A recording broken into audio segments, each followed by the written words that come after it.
పాయల్ శంకర్ గారు.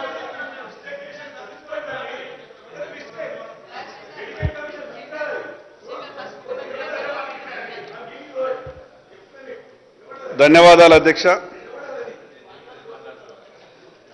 ఈరోజు ప్రభుత్వం ప్రవేశపెట్టేటువంటి 42% బీసీ రిజర్వేషన్ బిల్లు మీద ఆ రోజు భారతీయ జనతా పార్టీ సంపూర్ణ మద్దతు ప్రకటించింది. ఈరోజు కూడా ఈ యొక్క బిల్లుకు భారతీయ జనతా పార్టీ సంపూర్ణ మద్దతు ప్రకటించింది. కానీ మా ఆలోచన, మేము చెప్పేటటువంటి మా ఆలోచనని ఈ తెలంగాణ రాష్ట్రంలో బీసీలకు ఉన్నటువంటి అనుమానాల్ని ఈ ప్రభుత్వం ముందుగా నివృత్తి చేయాల్సినటువంటి అవసరం ఉన్నది.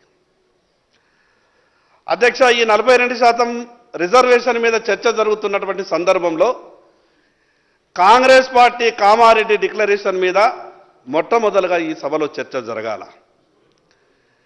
ఈ రాష్ట్ర బీసీలందరినీ కూడా కాంగ్రెస్ పార్టీ ఒక విధమైనటువంటి మాటలతో కేవలం ఒకే విషయాన్ని తెర మీదకి తెచ్చి మిగతా విషయాలన్నిటి కూడా కనుమరుగయ్యే విధంగా ఒక గ్లోబల్ ప్రచారాన్ని నిర్వహించేటటువంటి పరిస్థితి కనిపిస్తా ఉన్నది. 42% బీసీలకు రిజర్వేషన్ ఇవ్వాల్సిందే.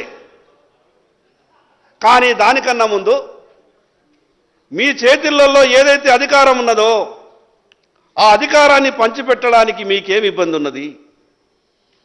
అధ్యక్ష, ఈ రాష్ట్రంలో కాంగ్రెస్ ప్రభుత్వం ఏర్పడి 22 నెలలైపోయింది. కామారెడ్డి డిక్లరేషన్ తర్వాత గొప్పగా ఈ రాష్ట్ర బీసీలంతా కూడా ఆశపడ్డారు.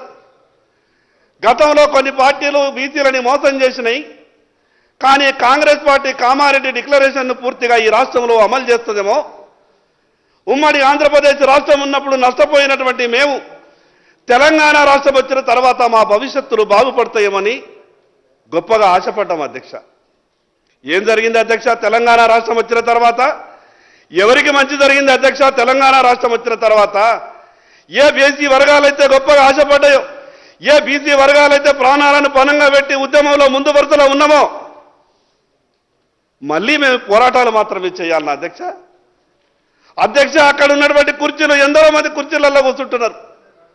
అధికారంలోకి రావడానికి ముందు మాకు చెప్పేటటువంటి మాటలకు, అధికారంలోకి వచ్చిన తర్వాత చేసేటటువంటి వ్యవహారాలకు ఎక్కడ కూడా పొంతన లేకుండా పోతున్నది అధ్యక్ష.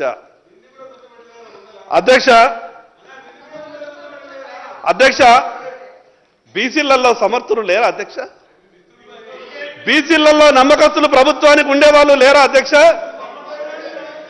అధ్యక్ష, ఈ రాష్ట్రంలో దాదాపు 53-54% ఉన్నటువంటి బీసీలలో ప్రభుత్వంలో ఉన్నటువంటి పెద్దలు మీరొక్కసారి గుండె మీద చేసుకొని ఆలోచించండి.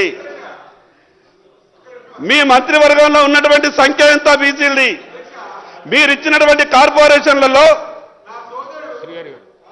కూడా నా సోదరుడు మేము కూడా ఊహించుకున్నాం అధ్యక్ష.